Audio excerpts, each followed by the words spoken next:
Hi, everyone. I'm Matthew Stanley, speaking to you from New York University, where I teach the history and philosophy of science.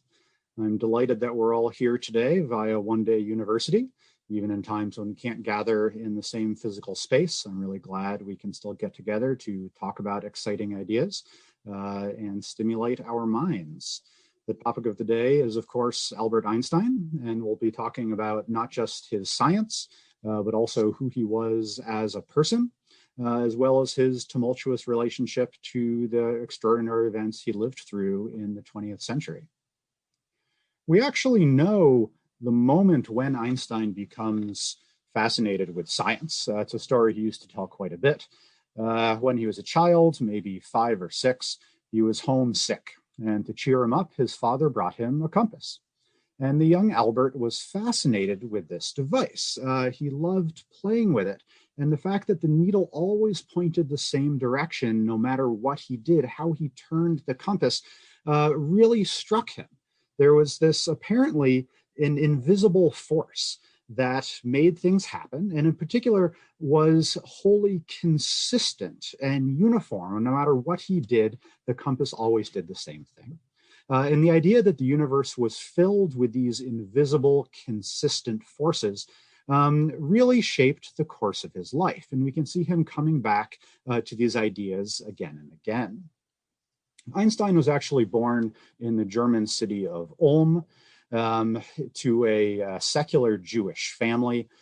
His father and uncle actually ran an electro-technology company. They were building the first generation of electric streetlights for cities like Munich, which is where Einstein spends most of his childhood and youth.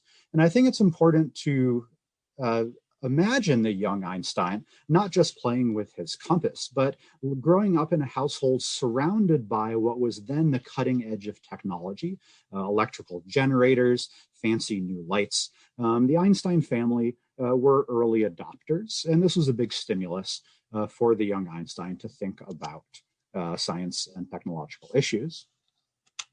Despite the myth, the young Einstein did fine in school. This is his report card. 6 is the best, and 1 is the lowest. And as you can see at a glance, he did fine in most of his classes, with a single exception of French, there at the bottom of the screen. And you can decide for yourself how important that was. What Einstein didn't do well with in school was being a student in the broader sense of paying attention in class and being respectful to his teachers. And unfortunately, German education at the time was really focused on rote learning and a kind of a militaristic structure. So from that really rigid education, Einstein developed a lifelong hatred of authorities and hierarchical systems in general, which would cause him a great deal of trouble over the course of his life.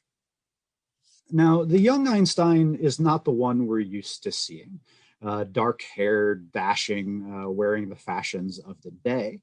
And in fact, the young Einstein, notably, was extremely interested in women and having romantic relationships. And he was, in fact, irresistible to the women he sought to pursue, to the point at which one of his friends described the Einstein of this era as having the kind of beauty that caused havoc. And I have to say, as much as this picture strikes me as cute and perhaps handsome, I can't quite see him causing havoc. But nonetheless, he was extremely successful with women, and throughout his life, Einstein was usually both married and had a girlfriend and mistress as well.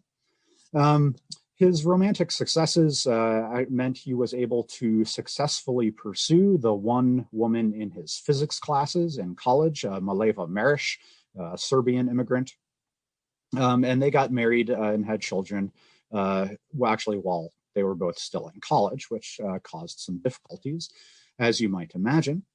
And the youthful Einstein and his wife and his friends were what can only be described as bohemians. They were part of that cultural movement that were devoted to beauty, truth, and love, and sat in coffee houses to read poetry and philosophy. Einstein actually had... Sample complete. Ready to continue?